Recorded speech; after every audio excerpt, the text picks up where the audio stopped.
Do you remember Chetna Makan from Bake Off? Chetna was part of the Great British Bake Off in 2014 and since then has written 8 cookbooks. She also has a very popular YouTube channel, Food with Chetna, where she shares her creative flair for all things cooking and baking. And she has written her 8th cookbook called Easy Indian Vegetarian, which is what I'll be reviewing today. She has drawn inspiration from different parts of India and her own life experiences to recreate a diverse collection of recipes as well as creating new ones.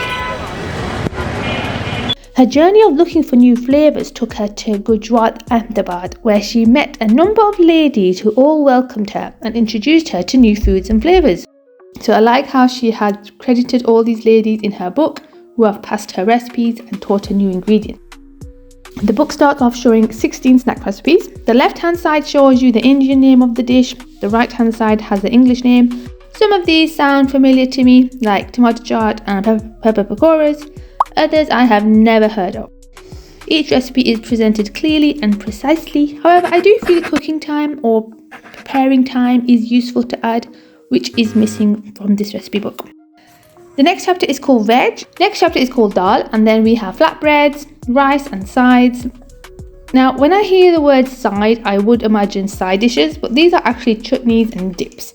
And finally, last set of recipes are sweet.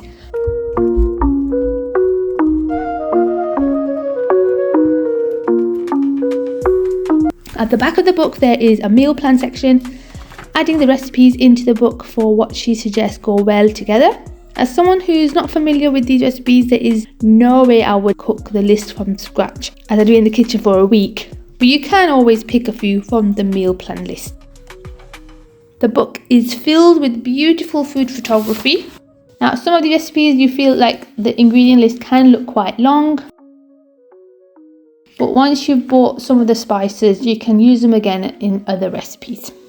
The index is very useful at the back of the book. If you have any leftover ingredients, it gives you a list of recipes with which contain the ingredient. However, it's a shame she didn't add in the spices into the index and these have been left out. I went shopping for my ingredients. Luckily, I'm very familiar with a lot of the rest spices, so I have those at home already. This is something I liked about the book. For me, the ingredients were familiar and some are new to me, which I have never heard of.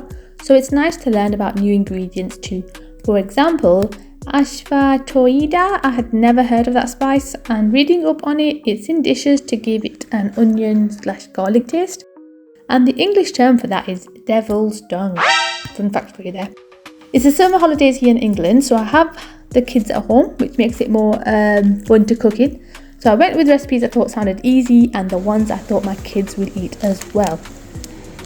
In the end, I cooked chana dal, which was very simple to make and went really nicely with the parantha, namak para, which I have made before. They taste like the samosa pastry crust, which, let's face it, is the best part of the samosa. Fenugreek flatbread, however, I did turn that into a fenugreek parantha. I couldn't find fresh fenugreek, so I did use dried instead. I finished off with coriander chutney. I'm used to adding yogurt to this, but this one was without yogurt, so it had a very strong, intense flavour to it. And finally made the imli chutney, which was so sweet and tangy and delicious, and I think that would go perfectly with a samosa or on top of a samosa chaat.